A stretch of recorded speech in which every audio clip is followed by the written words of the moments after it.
Radio Universidad Santa Fe. Radio Universidad Santa Fe. Ecos del Ciclocar 2019. Estamos de nueva cuenta en nuestra segunda emisión de Radio Universidad Santa Fe. En este que vienen siendo nuestros primeros podcasts de Ecos del Ciclocar. En la edición Ciclocar 2019, que año con año se viene realizando en los distintos niveles de esta Universidad de Santa Fe. Los saluda Enrique Saucedo y me acompaña Mitzi. Hola Mitzi, ¿cómo estás? Hola, muy bien, muchas gracias.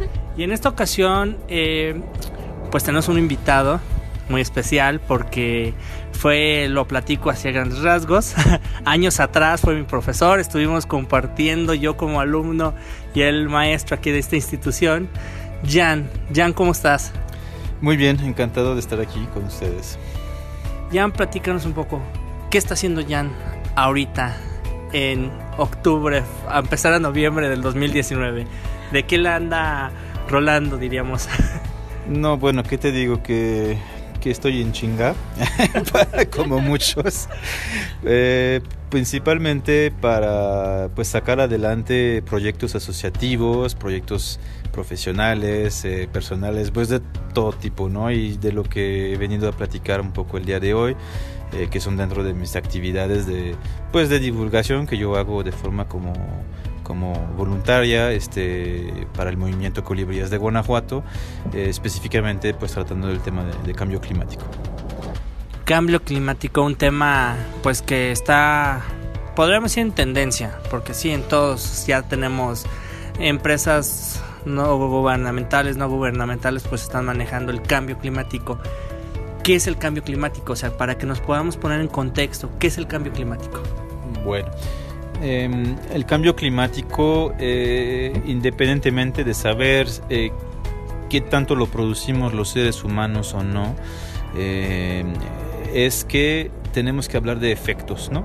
Los efectos palpables del cambio climático son desregulaciones climáticas, es decir, regímenes de lluvias, de calor, que va a afectar directamente en mayor o menor proporción la vida de la gente, la vida de los ecosistemas, y que tiene un panorama, este cambio climático, que viene a 2030, 50, 2100, que es a donde más o menos se proyectan los escenarios de momento.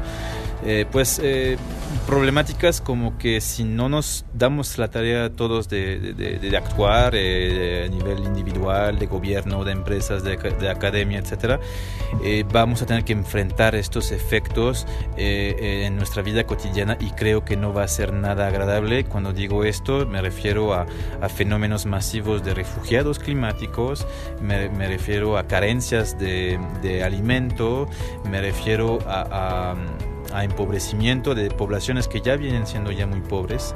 Entonces creo que quizás a veces estando en una ciudad, yendo a la tienda de la esquina para comprar nuestras tortillas, no nos damos mucho cuenta, y sin embargo esto ya es palpable para millones y millones de gente, y pues afortunadamente parece ser que ya hay acciones que, si bien están poco a poco formándose, concretizándose, se confrontan a la ausencia brutal también de la voluntad política y a los esfuerzos poco desarrollados aún por parte de los ciudadanos o de los sectores privados. Ok, ¿podríamos hacer algo que sea realmente valioso?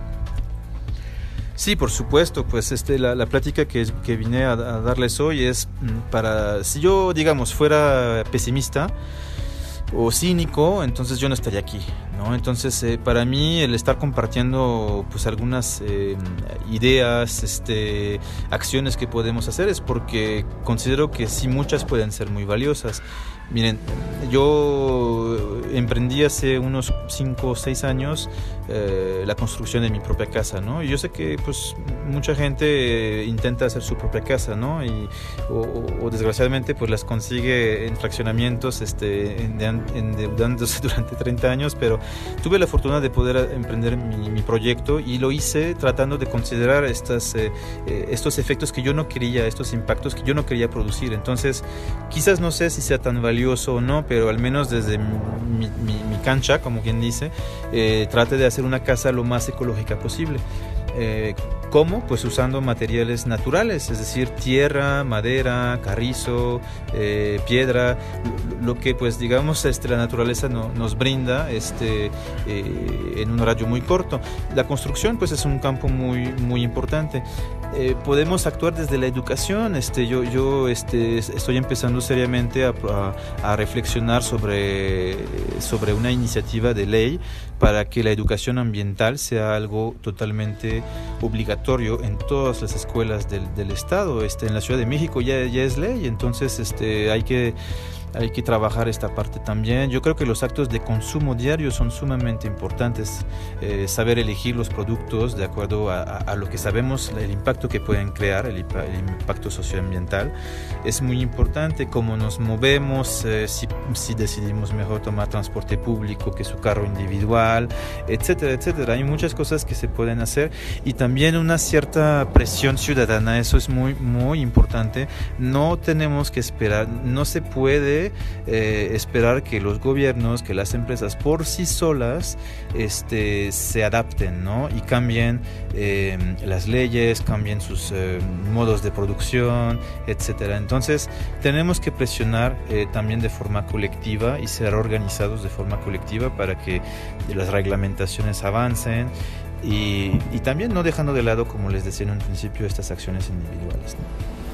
¿Cómo va el cambio climático? ¿Qué especies cree usted que dejarán de existir primero y cuál sería el último?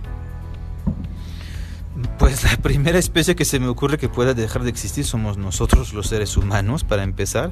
De eso está hablando la emergencia climática actualmente, que estamos como un poquito socavando nuestra propia tumba o cortándonos la rama sobre la cual estamos parados. Entonces se ha dicho que hay algunas especies particularmente claves en el mundo animal, que como lo es la abeja, que tiene un papel clave de acuerdo a su función de polinizador, y de acuerdo a eso, si el cambio climático sigue teniendo efectos, puede acelerar la desaparición de las abejas, que no es la principal causa.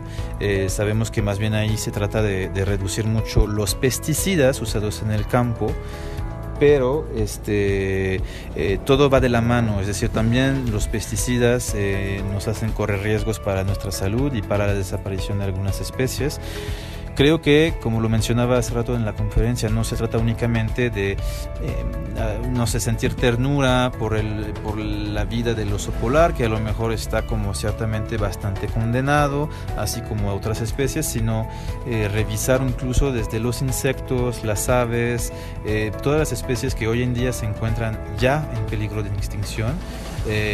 Ver cómo el cambio climático puede llegar a afectarlas más, particularmente y empezando pues con las especies aquí de México, ¿no? Ok, Jan. Y bueno, por cuestiones de tiempo en nuestros podcasts, quisiera que nos apoyaras con una conclusión con base en decir, hemos pasado de generación en generación ciertos problemas del cambio climático.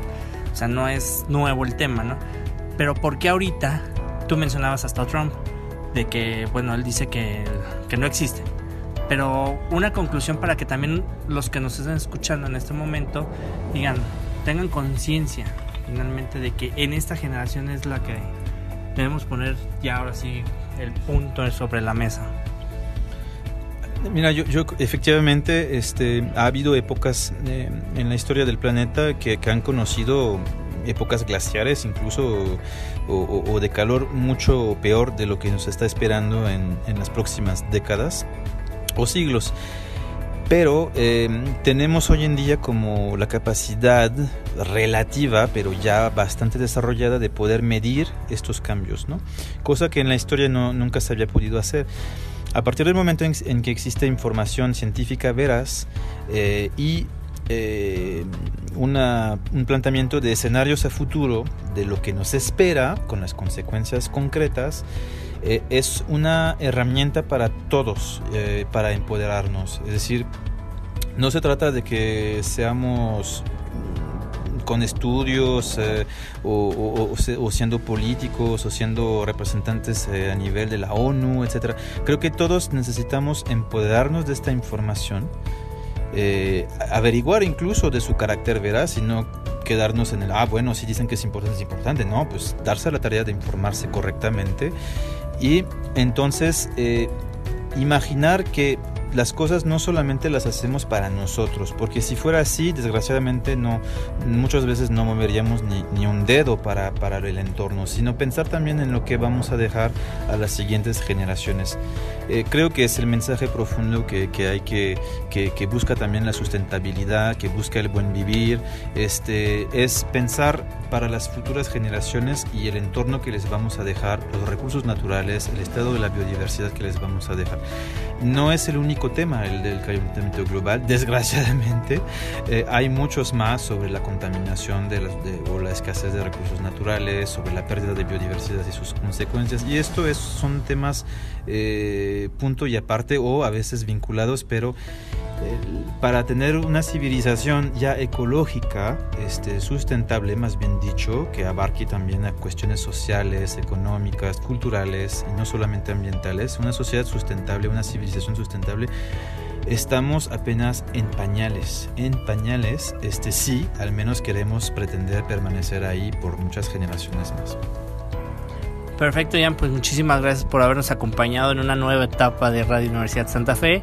Gracias por tu visita también a estas instalaciones, haber platicado con los alumnos de todas las licenciaturas que actualmente se están dando. ¿Tienes algo que quisieras agregar? No, muchas gracias por venir y dejar una huella, crear una conciencia. Jan. Muchas gracias a ustedes.